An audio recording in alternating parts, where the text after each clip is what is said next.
Good morning बच्चों, मैं नेहा खंडेलवाल आज की कक्षा में आपका स्वागत करती हूँ। बच्चों, हम पढ़ रहे हैं कक्षा 2 की हिंदी विषय और इस विषय में हमारा तीसरा अध्याय है छोटे से बड़े। बच्चों, पिछली कक्षा में हमने यह कविता पढ़ी थी। अब बच्चों, इस कविता से संबंधित जो हमारे अभ्यास कार्य हैं यानी जो प्रश्न उत्तर है उसे हम करेंगे आज। तो करते हैं बच्चों हमारा पहला प्रश्न। यहाँ पर बच्चों लिखा हुआ है क्रम जानिए। बच्चों, हमें इनका क्रम जानना है, तो देखते हैं कि इसका क्रम क्या है। यहाँ पर देखिए लिखा हुआ है बीज, यानी सबसे पहले होता है बीज। अब बीज के बाद में क्या होता है? अंकुर, यानी बीज में से अंकुर फूटता है। तो बीज के बाद में किसका क्रम आता है? अंकुर का क्रम आता है। अंकुर के बाद में क्या बन जाता है? वो पौधा बन जाता है। देखिए बच्चों, यहाँ पर बन गया है पौधा और पौधों से बड़ा होकर क्या बनता है? पेड़ बनता है। तो देखिए ये बन गया है पेड़। तो बच्चों, यहाँ पर जो क्रम है वो किसका है? बीज से पेड़ बनने का क्रम है। सबसे पहले होता है बीज, बीज से बनता है अंकुर, अंकुर से बनता है पौधा और पौधे से बन जाता है पेड़। तो बच्चों, इस तरह ये क्रम चलता है। अब करते हैं बच्चों अगला वाला प्रश्न। यहाँ देखिए लिखा हुआ है अक्षर। अक्षर कौन कौन से होते हैं?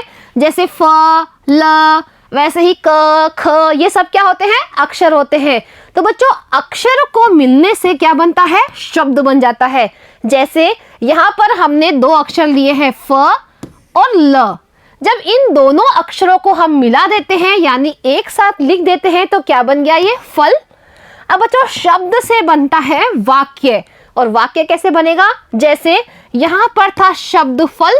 अब फल को अगर हम पूरे वाक्य में लिखते हैं तो ये वाक्य बन जाता है। जैसे मैं फल खाता हूँ, ये बन गया है एक वाक्य। अब बच्चों, वाक्य के बाद में क्या बनता है? पाठ। जैसे हमारा होता है पूरा पाठ, वैसे बच्चों वाक्यों को जोड़ जोड़ के बन जाता है एक पूरा पाठ। तो बच्चों, इस तरह इसका क्रम है। पहले अक्षर होते हैं, अक्षरों को मिलने से बनते हैं शब्द और शब्दों को मिलने से बनते हैं वाक्य। जैसे बच्चों यहाँ पर कितने शब्द मिले हैं? 1, 2, 3, 4, यानी यहाँ पर 4 शब्दों को मिलने से बन गया है वाक्य। और जब बहुत सारे वाक्य मिल जाते हैं तो पूरा पाठ बनकर तैयार हो जाता है। अब करते हैं बच्चों अगला प्रश्न। प्रश्न नंबर 2। वे जो छोटे से बड़े बनते हैं। बच्चों, यहाँ पर आपको कुछ जानवरों के नाम दिए हुए हैं। वो उनके छोटे रूप से और बड़े रूप में जब बनते हैं तो उनके क्या क्या नाम होते हैं वो हम देखते हैं।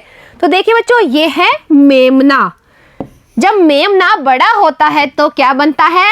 बकरी बनती है। इसी तरह बच्चों यहाँ पर देखिए ये क्या है? बछड़ा।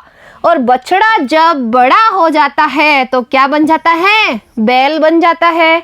देखिए ये है बछड़ा और ये बन गया है क्या? बैल।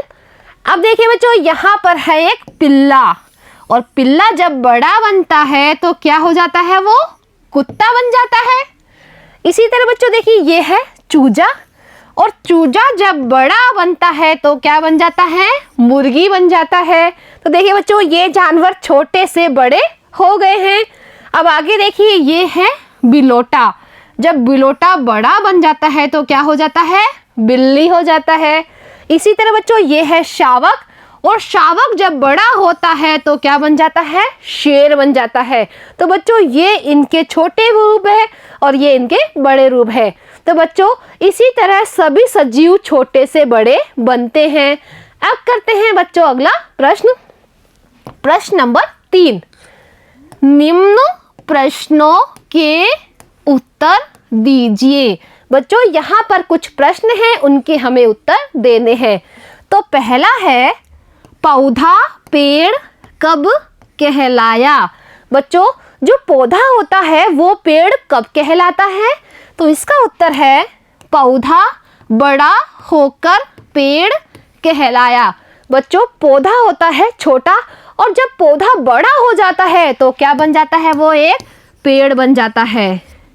तो देखिए बच्चों, पौधा बड़ा होकर कहलाता है पेड़। अब करते हैं अगला प्रश्न दूसरा। बीज पौधा कब बनता है? बच्चों, जो बीज होता है वो पौधा कब बनता है? तो इसका उत्तर है जब बीज से अंकुर निकलता है तब बीज पौधा बन जाता है। बच्चों, जो बीज होता है उसमें से जब अंकुर निकलते हैं छोटे छोटे, और उसके बाद में बच्चों छोटे छोटे क्या निकलते हैं, उससे पत्ते निकलते हैं, तो वो बीज क्या बन जाता है? एक पौधा बन जाता है। तो बच्चों, बीज के जो अंकुर निकलते हैं तब वो पौधा बन जाता है। अब करते हैं बच्चों अगला प्रश्न, प्रश्न नंबर 4। यहाँ लिखा हुआ है इन शब्दों का उपयोग करते हुए रिक्त स्थान भरे। बच्चों, यहाँ पर आपको कुछ शब्द लिखे हुए दिख रहे हैं।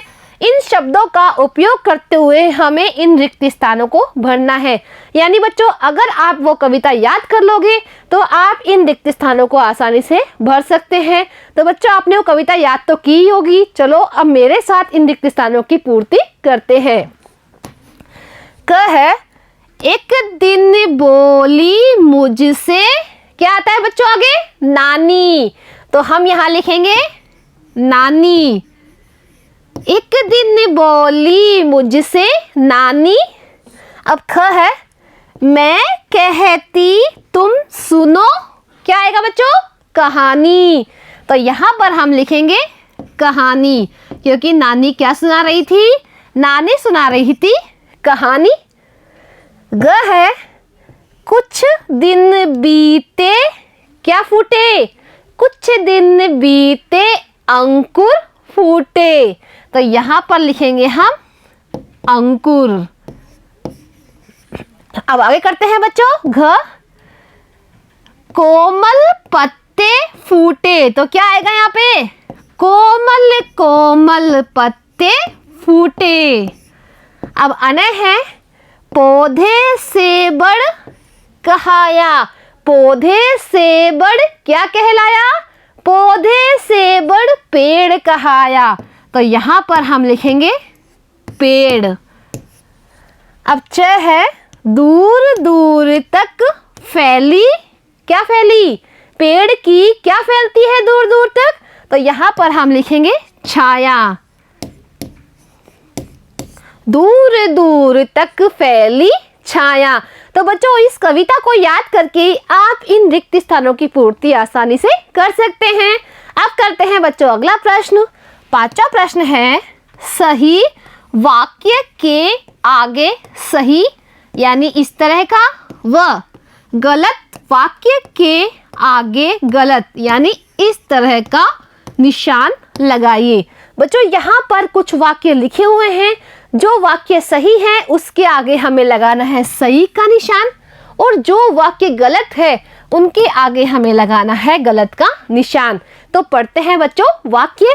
क है, खेत ऊबड़ खाबड़ नहीं था। बच्चों, इस कविता में जो खेत था वो कैसा था? वो ऊबड़ खाबड़ था। लेकिन बच्चों, इस वाक्य में लिखा हुआ है कि वो ऊबड़ खाबड़ नहीं था। तो यह वाक्य सही है या गलत है? बताओ बच्चों।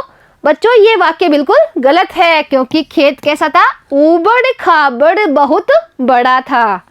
अब ख है, बीज पौधा बन गया था। बच्चों, इस कविता में क्या बीज पौधा बन गया था? बच्चों, यह वाक्य बिल्कुल सही है, क्योंकि बीज में से अंकुर निकले और उसमें से जब कोमल कोमल पत्ते आए तो वो बीज क्या बन गया था? पौधा बन गया था। ग है, पेड़ की छाया दूर दूर तक फैली हुई थी। बच्चों, इस कविता में पेड़ की छाया दूर दूर तक फैली हुई थी क्या? तो बच्चों, यह वाक्य बिल्कुल सही है, क्योंकि जब पौधा बड़ा हो गया यानी वो पेड़ बन गया तो उसकी छाया दूर दूर तक फैलती है। अब पढ़ते हैं घ, पौधा हरा भरा लहरा रहा था। तो बच्चों, यह वाक्य बिल्कुल सही है, क्योंकि जो पौधा था छोटा सा वो बहुत ही हरा भरा और लहराता हुआ दिखाई दे रहा था। अब करते हैं बच्चों अगला प्रश्न। यहाँ पर बच्चों 6वां प्रश्न है, चित्र देखकर लिखिए कि पेड़ हमें क्या क्या देते हैं। बच्चों यहाँ पर देखिए आपको एक पेड़ का चित्र दिखाई दे रहा है। अब बच्चों हमें लिखना है कि पेड़ हमें क्या क्या देते हैं। तो लिखते हैं बच्चों, पहला, पेड़ हमें शुद्ध वायु देते हैं। बच्चों जो पेड़ है वो हमें शुद्ध वायु देते हैं, जिससे कि हम श्वसन क्रिया करते हैं। यानी बच्चों जो हम श्वास लेते हैं उसमें कौन सी गैस लेते हैं? ऑक्सीजन गैस लेते हैं। और यह गैस किससे मिलती है? हमें पेड़ों से मिलते हैं। तो बच्चों पेड़ हमें शुद्ध वायु देते हैं। दूसरा पॉइंट है, पेड़ हमें शीतल छाया देते हैं। बच्चों पेड़ों की छाया कैसी होती है? बहुत ही शीतल होती है। जैसे हम गर्मी में कहीं जाते हैं, तब जब बच्चों सड़क पर बहुत धूप होती है तो कहीं हमें पेड़ दिख जाता है तो उसकी छाया में हम थोड़ी देर आराम करते हैं। तो बच्चों उसकी छाया हमें बहुत ही शीतल लगती है। तीसरा पॉइंट है, पेड़ हमें दवाइयाँ देते हैं। बच्चों बहुत से पेड़ ऐसे होते हैं जिनकी हमें दवाई मिलती है। जैसे बच्चों नीम का पेड़ है, उससे भी दवाई बनाई जाती है। इसी बच्चों जो तुलसी का पेड़ है वो भी एक दवाई के रूप में काम आता है। वैसे ही बच्चों बहुत सारे पेड़ है जिसकी दवाई हमें मिलती है। चौथा है, पेड़ हमें लकड़ी देते हैं। तो बच्चों ये तो आपको पता ही है कि पेड़ से हमें लकड़ी मिलती है और लकड़ी के द्वारा हम क्या पकाते हैं? खाना पकाते हैं। और पांचवा पॉइंट है, पेड़ हमें फल देते हैं। तो बच्चों पेड़ से हमें फल मिलते हैं, क्योंकि बच्चों फल पेड़ पर ही आते हैं। जैसे आम, संतरा, ये सब कहाँ से मिलते हैं? हमें पेड़ों से मिलते हैं। तो बच्चों पेड़ हमारे लिए बहुत ही उपयोगी है। तो बच्चों हमें हमारे घर में एक ना एक पेड़ जरूर लगाना है, जिससे कि बच्चों हमारा वातावरण कैसा हो सके? शुद्ध हो सके। तो बच्चों आप भी अपने घर में पेड़ जरूर लगाइए। तो बच्चों आज हमारा यह अध्याय, जो अध्याय नंबर 3 था, वो होता है पूरा। अब बच्चों मिलते हैं अगली कक्षा में एक नए अध्याय के साथ। आज के लिए बच्चों इतना ही। धन्यवाद।